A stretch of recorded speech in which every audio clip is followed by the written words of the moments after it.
வணக்கம், இது ஐபிசி தமிழின் செய்தி நேரம். முதலில் தலைப்புச் செய்திகள்.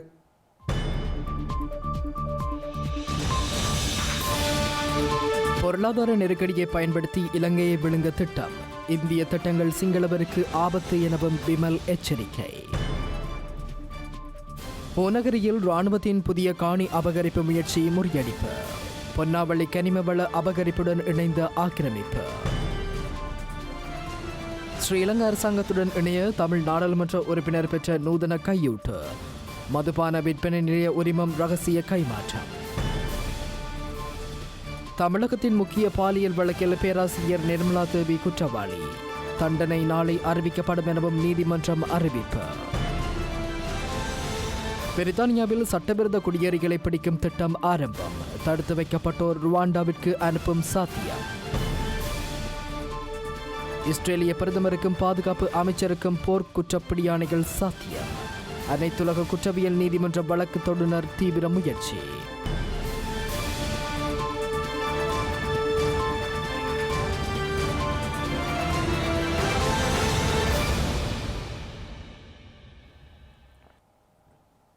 தொடர்வது விரிவான செய்திகள். இலங்கையில் தற்போது ஏற்பட்டுள்ள பொருளாதார நெருக்கடியை பயன்படுத்தி நோர்வே சமாதான தூதுவர்களால் நிறைவேற்ற முடியாத திட்டங்களை நிறைவேற்றுவதன் மூலம் நாட்டை விழுங்குவதற்கான முயற்சிகள் மேற்கொள்ளப்படுவதாக தீவிர சிங்கள கடும்போக்குவாத கட்சியான தேசிய சுதந்திர முன்னணி குற்றம் சாட்டியுள்ளது. ஸ்ரீலங்கா ஜனாதிபதி ரணில் விக்ரமசிங்க இந்திய பிரதமர் நரேந்திர மோடி முன்னிலையில் கடந்த ஆண்டு இணங்கியவாறு இணைப்பின் பெயரால் இலங்கை இந்தியாவுடன் முழுமையாக ஒருங்கிணைக்கப்படும் என முன்னணியின் தலைவரும் நாடாளுமன்ற உறுப்பினருமான பிமல் வீரவன்ச குற்றம் சாட்டியுள்ளார். எண்ணெய் மற்றும் மின்சார கட்டமைப்புகள் இணைக்கப்படும் என கூட்டறிக்கையில் கூறப்பட்டிருந்தது எனவும் இரண்டு நாடுகளுக்கு இடையிலான எரிசக்தி ஒருங்கிணைப்பு வேலை திட்டம் ஏற்கனவே ஆரம்பிக்கப்பட்டுள்ளதாகவும் மாத்தறையில் வைத்து அவர் சுட்டிக்காட்டியுள்ளார். இரு நாடுகளின் நாணயம், சுங்க நீதி மற்றும் வரி கொள்கை, விமான நிலையம் மற்றும் துறைமுக எண்ணெய் மற்றும் மின்சார அமைப்பு அல்லது எரிசக்தி ஒருங்கிணைப்பு மற்றும் பௌதீக ஒருங்கிணைப்பு ஆகிய 6 முனை இணைப்பு திட்டம் தொடருமாயின் இந்தியாவின் 29வது மாநிலமாக இலங்கை மாறும் எனவும் விமல் வீரவம்ச எச்சரித்துள்ளார். மாத்தறையில் உள்ள கலாச்சார நிலையத்தில் இடம்பெற்ற அரசியல் நிகழ்வில் பங்கேற்று உரையாற்றிய போதே அவர் நோர்வே அனுமதி செயல்முறை என்ற பெயரில் நாட்டை விழுங்க திட்டமிட்டனர் என கூறியுள்ளார். சூடானை தெற்கு கிழக்கு என பிரித்து ஒருவரையொருவர் கொன்று துண்டு துண்டான அரசுகளை உருவாக்கியதை போன்ற விடயத்தை நோர்வே சமாதான தூதுவர்களால் இலங்கையில் செய்ய முடியாது போனதாகவும் விமல் வீரவம்ச குறிப்பிட்டுள்ளார். போர்க்காலத்தில் விழுங்க முடியாத இலங்கையை தற்போது ஏற்பட்டுள்ள பொருளாதார நெருக்கடியை பயன்படுத்தி விழுங்குவதற்கான பாரிய திட்டம் வகுக்கப்பட்டுள்ளதாகவும் அவர் சாடியுள்ளார். இலங்கையின் தலைவிதியை இந்த திட்டங்கள் எழுதும் அபாயம் இருப்பதாகவும் இலங்கையை முற்றாக விழுங்கும் நடவடிக்கை குறித்த விழிப்புணர்வு கருத்துக்களை சஜித் பிரேமதாஸ் எங்கும் வெளியிடுவதில்லை எனவும் தேசிய சுதந்திர முன்னணியின் தலைவர் குற்றம் சாட்டியுள்ளார்.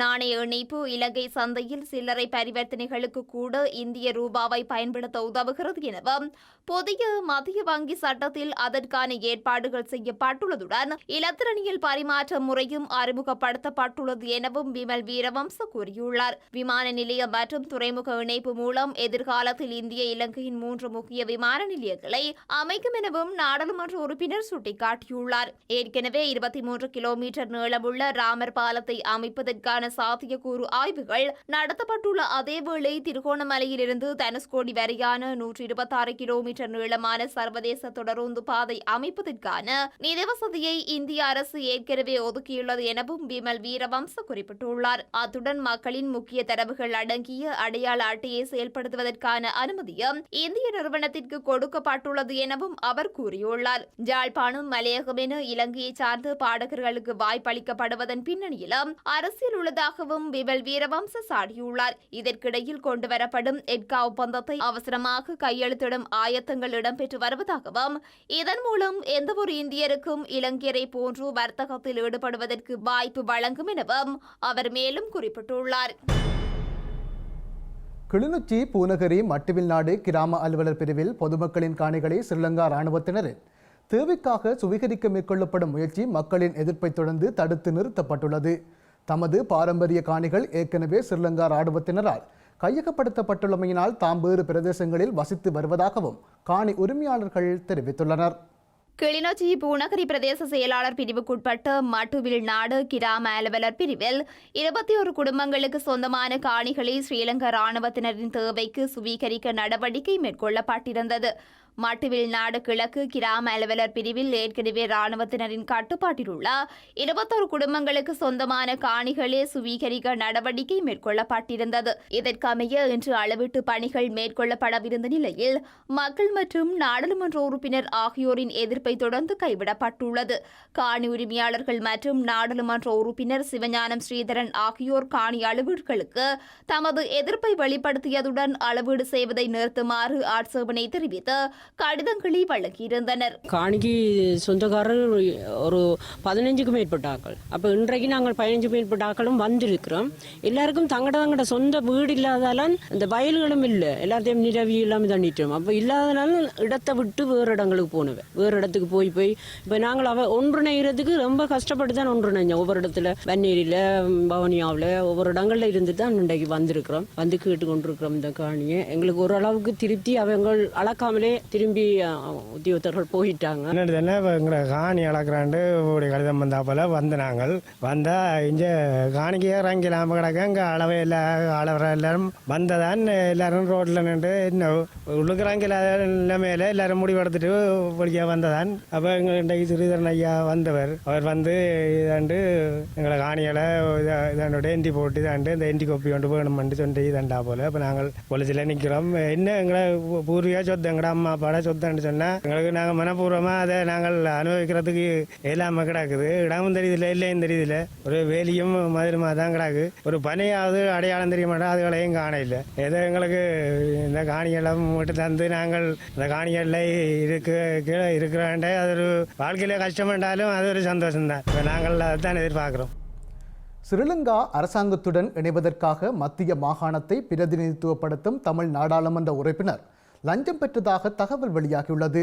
லஞ்சமாக மதுபான விற்பனை நிலையங்களுக்கான 2 அனுமதி பத்திரங்களை சம்பந்தப்பட்ட தமிழ் நாடாளுமன்ற உறுப்பினர் பெற்றுக்கொண்டுள்ளதாக தெரிவிக்கப்பட்டுள்ளது.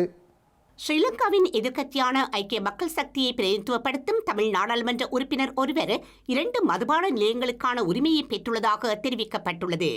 இந்த உரிமத்தை கண்டி திகன பகுதியில் உள்ள 2 வர்த்தகர்களுக்கு 2 கோடி ரூபாவிற்கு விற்பனை செய்துள்ளதாகவும் கூறப்படுகின்றது.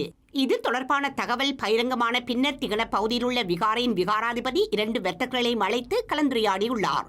நாடாளுமன்ற உறுப்பினரை மதுபான நிலையத்திற்கான உரிமை பத்திரங்களை வழங்கியதாக இந்த வர்த்தகர்கள் விகாராதிபதியிடம் கூறியுள்ளனர். இந்த விடயம் குறித்து விகாராதிபதி எதிர்க்கட்சித் தலைவர் சஜித் பிரேமதாசவிடம் முறைப்பாடு செய்துள்ளதாகவும் தெரிவிக்கப்பட்டுள்ளது. இந்த நிலையில் ஸ்ரீலங்கா அரசாங்கத்துடன் இணைவதாக தெரிவித்து லஞ்சமாக 2 மதுபான விற்பனை நிலையங்களுக்கான உரிமத்தை பெற்றதாக வெளியான குற்றச்சாட்டை மத்திய மாகாணத்தை பிரதிநிதித்துவப்படுத்தும் எதிர்க்கட்சி தமிழ் நாடாளுமன்ற உறுப்பினரான வேலுகுமார் நிராகரித்துள்ளார். சில தரப்பினர் முன்வைக்கும் போலியான குற்றச்சாட்டுகளுக்கு பதிலளிக்க வேண்டிய தேவை தமக்கு இல்லை எனவும் அவர் ஐபிசி தமிழ் செய்திகளுக்கு தெரிவித்தார். தன் மீது சேறு பூசும் வகையில் சில தரப்பினர் ஆதாரமற்ற வகையில் கருத்துக்களை வெளியிடுவதாக அவர் கூறியுள்ளார். ஸ்ரீலங்கா நாடாளுமன்ற உறுப்பினர்களில் சுமார் 150 பேர் தீர்வையற்ற வாகனங்களை இறக்குமதி செய்வதற்கு அனுமதி கோரியுள்ளமை மக்கள் மத்தியில் விசனத்தை ஏற்படுத்தியுள்ளது. எதிர்வரும் தேர்தலுக்கு முன்னர் இந்த வாகன இறக்குமதிக்கான அனுமதி வழங்குமாறு சபாநாயகர் மஹிந்த யாப்பா அபேவர்த்தனவிற்கு அவர்கள் கடிதம் எழுதியுள்ளனர். ஸ்ரீலங்காவின் ஆளும் கட்சி மற்றும் எதிர்க்கட்சியை பிரதிநிதித்துவப்படுத்தும் மூத்த நாடாளுமன்ற உறுப்பினர்கள் மற்றும் இளைய நாடாளுமன்ற உறுப்பினர்கள் தீர்வையற்ற வாகன இறக்குமதிக்கான அனுமதியை கோரியுள்ளனர். இந்த கடிதம் நாடாளுமன்ற விவகாரங்களுக்கான குழுவிடம் சமர்ப்பிக்க உள்ளதாக சபாநாயகர் மஹிந்த யாப்பா அபேவர்த்தன குறிப்பிட்டுள்ளார். வாகன அனுமதி பத்திரம் தொடர்பாக தம்மால் சுயமாக தீர்மானம் மேற்கொள்ள முடியாதெனவும் சபாநாயகர் மேலும் சுட்டிக்காட்டியுள்ளார். அடுத்த நாடாளுமன்ற தேர்தலில் தற்போதுள்ள பல நாடாளுமன்ற உறுப்பினர்கள் தோல்வி அடைவார்கள் என கருதப்படும் நிலையில் அவர்கள் தீர்வையற்ற வாகன இறக்குமதி சலுகையை பெறுவதற்கு மும்முரம் காட்டியுள்ளனர்.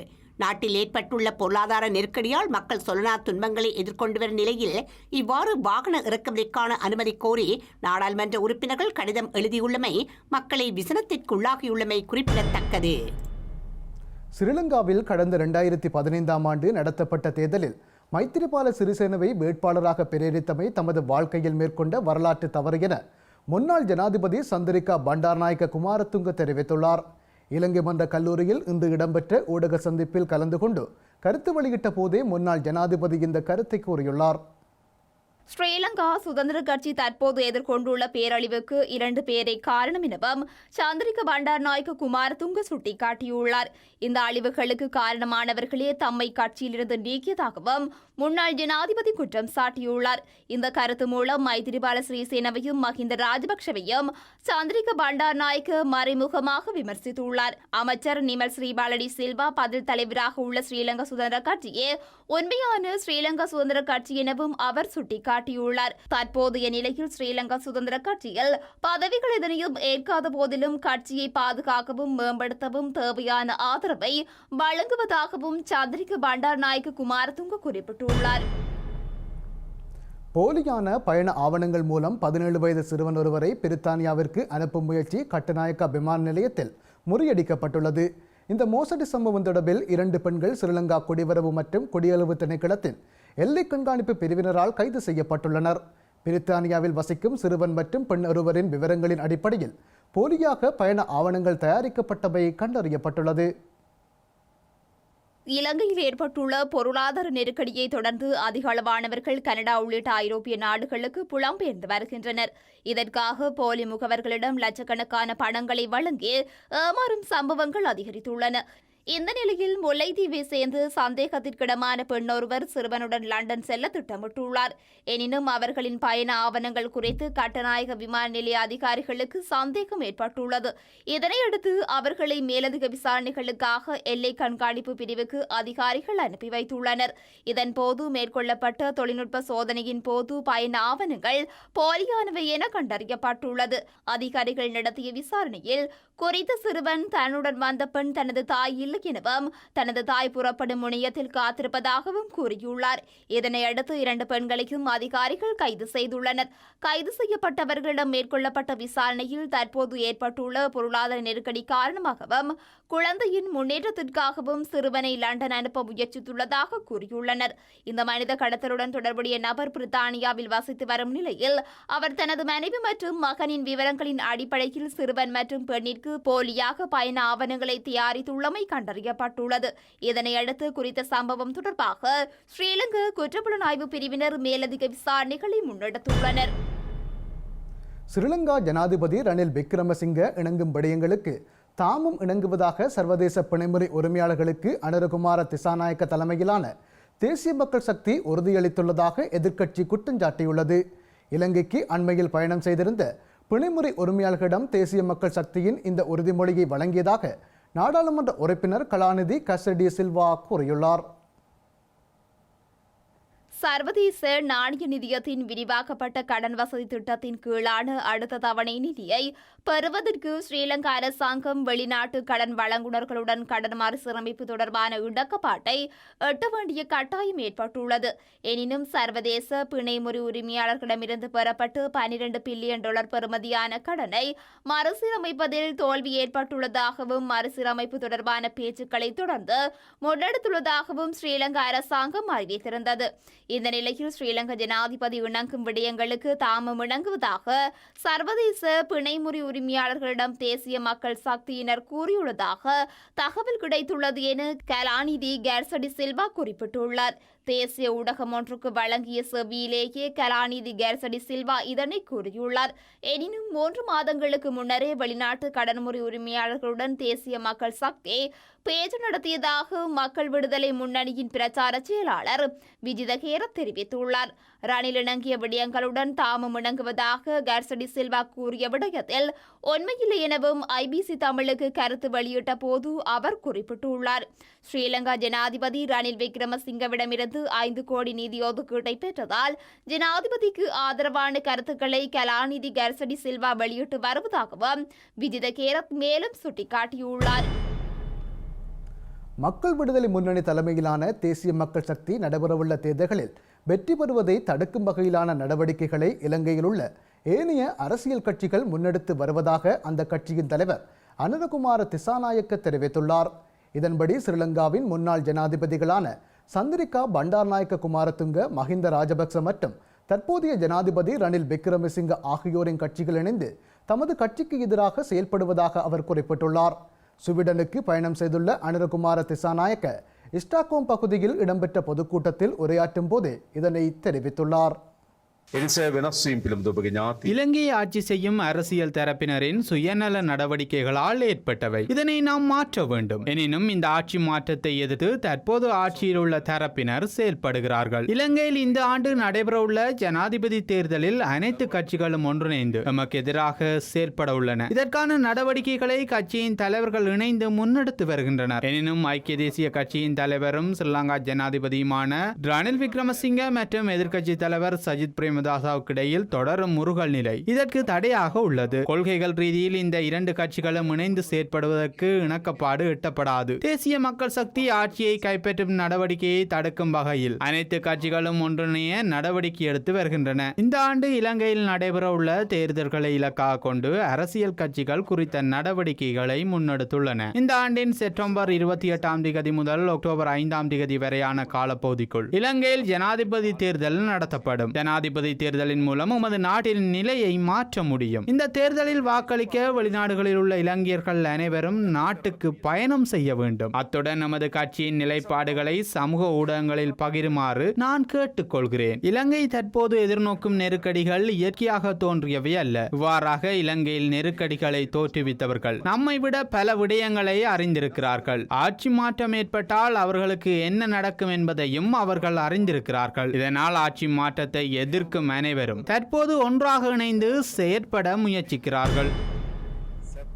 இலங்கையில் நடத்தப்பட்ட உயிர்த்த ஞாயிறு தாக்குதலுக்கு சர்வதேச விசாரணையை கோரும் சுதந்திர மக்கள் காங்கிரசின் நாடாளுமன்ற உறுப்பினர் ஜிஎல் பீரிஸ் இறுதிக்கட்ட யுத்தத்தின் போது இடம்பெற்ற படுகொலை செய்யப்பட்ட மக்களுக்கும் சர்வதேச உதவியுடன் நீதியை பெற்றுக் கொடுக்க முன்வர வேண்டுமென வடமாகாண முன்னாள் கல்வி அமைச்சர் சர்வேஸ்வரன் வலியுறுத்தியுள்ளார். ஜிஎல் பீரிஸின் இந்த கருத்தானது இலங்கையில் நடைபெறும் உள்ளக விசாரணைகளில் நம்பிக்கை இல்லை என்பதை எடுத்துக்காட்டுவதாக அவர் கூறினார். எனவே முள்ளிவாய்க்காலில் கொல்லப்பட்ட பல்லாயிரக்கணக்கான தமிழ் மக்களுக்கு நீதி வழங்க ஐநா மனித உரிமைகள் பேரவையின் கலப்பு பொறிமுறை விசாரணை நடத்தப்பட வேண்டுமென அவர் கேட்டுக்கொண்டுள்ளார். 500 பேர் படுகாயமடைந்த தாக்குதலுக்கு நீதி கோரி தாங்கள் தெரிவித்த மேற்படி கருத்துக்களின் மூலம் இந்த நாட்டில் உள்ளக விசாரணைகள் மீது மக்களுக்கு நம்பிக்கை கிடையாது. சர்வதேச கண்காணிப்பின் கீழ் சர்வதேச ஒத்துழைப்புடனான விசாரணை அவசியம் என்பதை தாங்கள் அடித்துச் சொல்லியிருப்பதிலிருந்து பான் கி மூன் அவர்களால் நியமிக்கப்பட்ட இலங்கையர் எவருமற்ற நடுநிலையான சர்வதேச விசாரணை குழு ஒன்று 1,00,000க்கு மேற்பட்ட ஆதாரங்களை பகுப்பாய்வு செய்து யுத்தத்தில் சம்பந்தப்படாத 40,000க்கு மேற்பட்ட அப்பாவி பொதுமக்கள் கொல்லப்பட்டார்கள் என்றும் மேலும் பல்லாயிரம் பேர் காணாமல் ஆக்கப்பட்டார்கள் என்றும் வெளிப்படுத்திய அறிக்கையையும் அது பற்றிய பூரண விசாரணை மேற்கொள்ள வேண்டும் என்ற ஐக்கிய நாடுகள் மனித உரிமை பேரவையில் நிறைவேற்றப்பட்ட 30(1) தீர்மானத்தையும் அதன் பிரகாரம் சர்வதேச நீதிபதிகள், வழக்குரைஞர்கள், வழக்கு தொடுநர்கள் ஆகியோரை இணைத்து போர்க்குற்றம், மனித உரிமை மீறல்கள் மற்றும் மனித குலத்திற்கு எதிரான குற்றங்களை விசாரிப்பதற்கான சிறப்பு நீதிமன்றம் அமைக்க வேண்டும் என்ற தீர்மானத்தையும் தாங்கள் இவை இலங்கை இறையாண்மையை மீறும் செயல் என்றும் இலங்கையில் சிறந்த நீதித்துறை உண்டு, உள்நாட்டு பொறிமுறை மூலம் நாம் நமது பிரச்சனையை தீர்த்து கொள்ளுவோம் என்றும் ஐக்கிய நாடுகள் மனித உரிமை பேரவை வரம்பு மீறி செயற்படுகிறது என்றும் மூர்க்கமாக எதிர்த்த நீங்கள் இன்று மனம் திருந்தி அத்தீர்மானங்களை ஏற்றுக்கொண்டு விட்டீர்கள் என்று நாம் நம்புகிறோம். எனவே உயிர்த்த ஞாயிறன்று பாதிக்கப்பட்டோருக்கு நீதி வழங்க தாங்கள் கூறிய அதே அடிப்படையில் பாதிக்கப்பட்ட பல்லாயிரம் தமிழ் மக்களுக்கும் நீதி வழங்க ஐக்கிய நாடுகள் மனித உரிமைகள் பேரவையின் கலப்பு பொறிமுறை விசாரணை நடத்தப்பட வேண்டும் என்பதை நாடாளுமன்றத்தில் வெளிப்படுத்துவதன் மூலம் 40,000 அப்பாவி மக்கள் கொல்லப்பட்டதாலும் பல்லாயிரம் பேர் வலிந்து காணாமல் ஆக்கப்பட்டதாலும் பாதிக்கப்பட்டுள்ள லட்சக்கணக்கான தமிழ் மக்களுக்கும் நீதி கிடைக்க நாடாளுமன்றத்தில் பேசி வழி ஏற்படுத்துவீர்கள் என நாம் நம்புகிறோம். தமிழினத்திற்கு நீதி கோரும் தங்களது நாடாளுமன்ற உரையை ஆவலுடன் எதிர்பார்த்து காத்திருக்கிறோம். தமிழ் தேசிய கூட்டமைப்பு கடந்த 2001ஆம் ஆண்டு உருவாக்கப்பட்ட போது தமிழ் மக்கள் ஒன்றிணைந்தது போன்று தற்போது தேவை எழுந்துள்ளதாக நாடாளுமன்ற உறுப்பினர் கோவிந்தன் கருணாகரன் தெரிவித்தார். மட்டக்களப்பில் இடம்பெற்ற நிகழ்வு ஒன்றில் உரையாற்றிய அவர் தமிழ் தேசிய கூட்டமைப்பு கட்சியின் உருவாக்கம் பற்றிய தேவை தற்போது வடக்கு கிழக்கில் உணரப்பட்டுள்ளதாக கூறினார். அந்த தேவை தற்போது வடகிழக்கு தமிழ் மக்கள் மத்தியிலே உணரப்பட்டு கொண்டு வருகின்றது. இன்று தமிழ் மக்களது உறுதியான ஒற்றுமையை வெளிக்கொண்டு வருவதற்காக எதிர்வரும் ஜனாதிபதி தேர்தலிலே ஒரு பொது வேட்பாளர், தமிழ் பொது வேட்பாளர் என்கின்ற விடயம் பேசுபொருளாக மாறியிருக்கின்றது. தற்போது இருக்கும் ஜனாதிபதி 4வது ஜனாதிபதி மக்களினால் நேரடியாக தெரிவு செய்யப்பட்டாலும் போராட்டம் மௌனிக்கப்பட்டதற்கு பின்பு இருக்கும் 4வது ஜனாதிபதி கூட எங்களுடைய மக்களின் அரசியல் அபிலாஷைகளை பூர்த்தி செய்யக்கூடிய எந்த ஒரு தீர்மானத்தையும் எடுப்பதாக இல்லை. தேர்தல் நெருங்கிக் கொண்டு வருகின்றது. வேட்பாளர்கள் அறிமுகப்படுத்தப்பட்டு கொண்டு வருகின்றார்கள். ஆனால் குறையோடி போயுள்ள இனப்பிரச்சனைக்கு ஒரு நிரந்தர தீர்வை கொடுப்பதற்கு யாரும் பகிரங்கமாக கூறுவதாக இல்லை. எல்லோரும் தமிழ் மக்களது வாக்குகளை பெற வேண்டும் என்று நினைக்கின்றார்களே தவிர ஆக குறைந்தது தமிழ் மக்கள் ஏற்றுக்கொள்ளாவிட்டாலும் எங்களுடைய இனப்பிரச்சனைக்கு ஆரம்ப புள்ளியாக இருக்கு இலங்கை இந்திய ஒப்பந்தத்தை கூட முற்று முழுதாக நிறைவேற்றுவேன் என்று இந்த நாட்டிற்கு வடகிழக்கிற்காக இருந்தாலும் சரி, தெற்குக்காக இருந்தாலும் சரி பகிரங்கமாக கூறுவதற்கு எவருமே தயாராக இருக்காத நேரத்தில் கடந்த காலங்களிலே தமிழ் மக்கள் இவர்களையெல்லாம் நம்பி ஏமாந்த வரலாறுகள் உண்டு. அந்த நிலையில் 2001 நாங்கள் அனைவரும் ஒன்றிணைந்ததைப் போன்று ஒரு தேவை தற்போது ஏற்பட்டிருக்கின்றது. உலக சமாதானம் மற்றும் நிலைத்த தன்மைக்கு தொடர்பாளர்களுக்கான ஊடகங்கள் தொடர்ந்தும் திறந்த நிலையில் இருக்க வேண்டியது அத்தியாவசியமானது என ஸ்ரீலங்கா வெளிவிவகார அமைச்சர் அலி சப்டி தெரிவித்துள்ளார். அபிவிருத்திக்கான உலகளாவிய ஒத்துழைப்பு வளர்ச்சி மற்றும் ஆற்றல் எனும் தலைப்பில் நடைபெற்ற உலக பொருளாதார மன்ற கூட்டத்தில் உரையாற்றும் போதே அவர் இதனை குறிப்பிட்டுள்ளார். உலக பொருளாதார மன்றத்தின் முதல் சிறப்பு கூட்டம் சவுதி அரேபியாவின் தலைநகர் ரியாத் நகரில் நேற்றும் இன்றும் நடைபெற்றது. சவுதி அரேபியாவின் இளவரசரும் பிரதமருமான முகமது பின் சல்மான் தலைமையில் நடைபெற்ற இந்த மாநாட்டில் உலகின் பல நாடுகளது தலைவர்களும் அமைச்சர்களும் பங்கேற்றுள்ளனர். இலங்கை சார்பில் ஸ்ரீலங்கா வெளிவிவகார அமைச்சர் அலி சப்ரி பங்கேற்றுள்ளார்.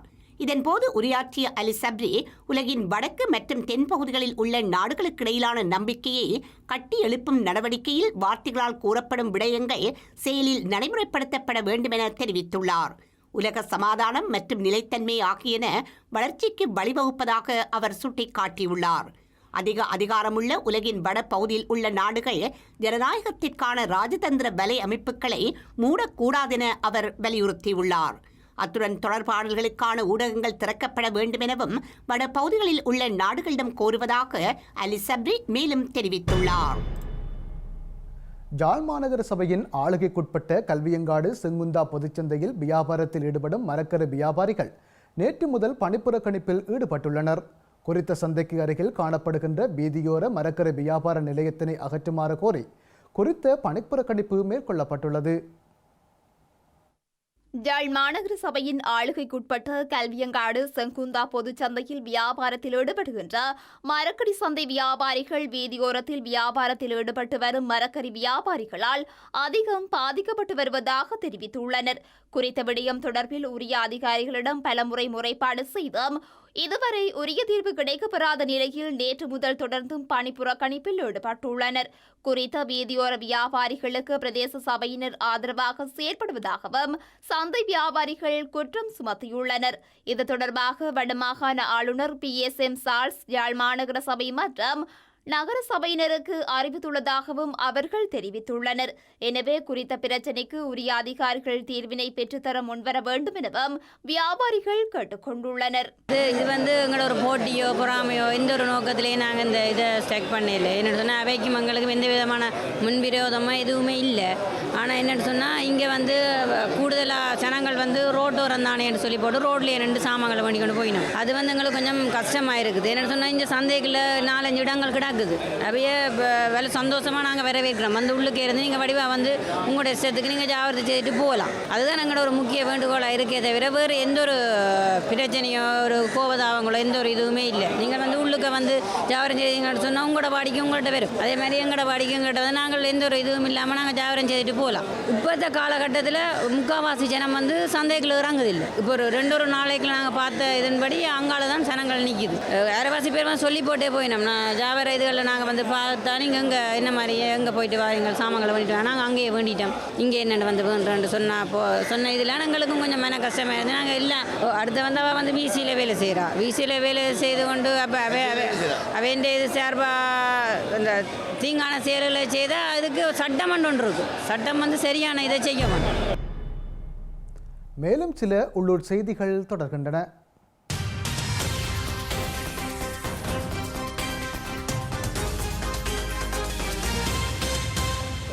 யாழ்ப்பாணம் மாணிப்பாய் பகுதியில் உள்ள வீடொன்றிலிருந்து சட்டவிரோதமான முறையில் பதுக்கி வைக்கப்பட்டிருந்த நிலையில் 30 முதிரை மரக்குற்றிகள் மற்றும் 33 பாலிமர தீராந்திகள் கைப்பற்றப்பட்டதுடன் 2 சந்தேக நபர்கள் கைது செய்யப்பட்டுள்ளனர்.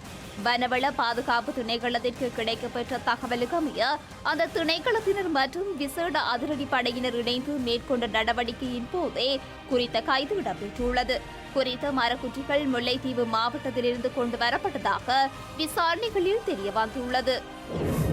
திருகோணமலை மாவட்ட நலன்புரி சங்கத்தினால் பெண்கள் தலைமை தாங்கும் குடும்பங்களுக்கு வருமானம் பெறும் தொழில் வாய்ப்புகளை உருவாக்கி கொடுக்கும் நோக்கோடு 1.5 லட்சம் ரூபாய் பெறுமதியான நீரறைக்கும் இயந்திரம் மற்றும் குழாய்கள் தூவல் நீர்ப்பாசன கருவிகள் 2வது முறையாக இன்று வழங்கி வைக்கப்பட்டுள்ளது. இவற்றை திருகோணமலை மாவட்ட நலன்புரி சங்கத்தின் தலைவர் சண்முகம் குகதாசன் வழங்கி வைத்துள்ளார். லண்டன் மற்றும் இலங்கை தமிழ் இலக்கிய நிர்வாகம் இணைந்து ஏற்பாடு செய்து ரா உதயணன் இலக்கிய விருது வழங்கும் விழா இன்று வவுனியாவில் இடம்பெற்றது. குறித்த விழா வவுனியா சிந்தாமணி விநாயகர் ஆலய மண்டபத்தில் தமிழ்மணி அகலங்கன் தலைமையில் இடம்பெற்றது. குறித்த நிகழ்வில் பேராசிரியர் சபா ஜெயராசா எழுதிய தமிழ்கலை சொற்கள் நூல் வெளியீடு இடம்பெற்றதோடு வாழ்நாள் சாதனையாளர்கள் விருதுகள், இலக்கிய விருதுகள், சிறந்த ஊடகவியலாளர் விருதுகள் மற்றும் சிறந்த இளம் ஊடகவியலாளர் விருது ஆகியன வழங்கி வைக்கப்பட்டுள்ளன. மலையக மக்கள் முன்னணியின் 35வது ஆண்டு நிறைவு விழாவும் பேராளர் மாநாடும் இன்று கட்சியின் தலைவரும் நுவரெலியா மாவட்ட நாடாளுமன்ற உறுப்பினருமான வேலுச்சாமி ராதாகிருஷ்ணன் தலைமையில் நடைபெற்றது.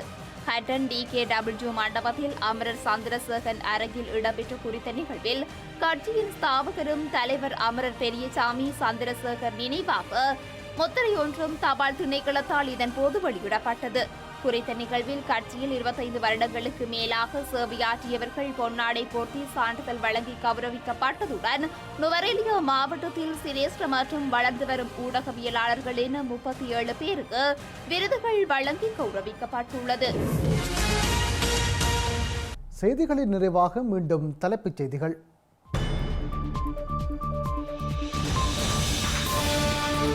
பொருளாதார நெருக்கடியை பயன்படுத்தி இலங்கையை விழுங்க திட்டம்.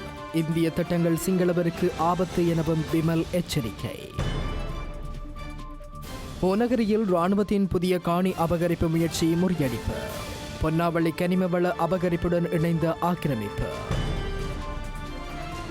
ஸ்ரீலங்கா அரசாங்கத்துடன் இணைய தமிழ் நாடாளுமன்ற உறுப்பினர் பெற்ற நூதன கையூட்டு. மதுபான விற்பனை நிலைய உரிமம் ரகசிய கைமாற்றம். தமிழகத்தின் முக்கிய பாலியல் வழக்கில் பேராசிரியர் நிர்மலா தேவி குற்றவாளி. தண்டனை நாளை அறிவிக்கப்படும் எனவும் நீதிமன்றம் அறிவிப்பு. பிரித்தானியாவில் சட்டவிரோத குடியேறிகளை பிடிக்கும் திட்டம் ஆரம்பம். தடுத்து வைக்கப்பட்டோர் ருவாண்டாவிற்கு அனுப்பும் சாத்தியம். இஸ்ரேலிய பிரதமருக்கும் பாதுகாப்பு அமைச்சருக்கும் போர் குற்றப்பிடியானைகள் சாத்தியம். அனைத்துலக குற்றவியல் நீதிமன்ற வழக்கு தொடுநர் தீவிர முயற்சி.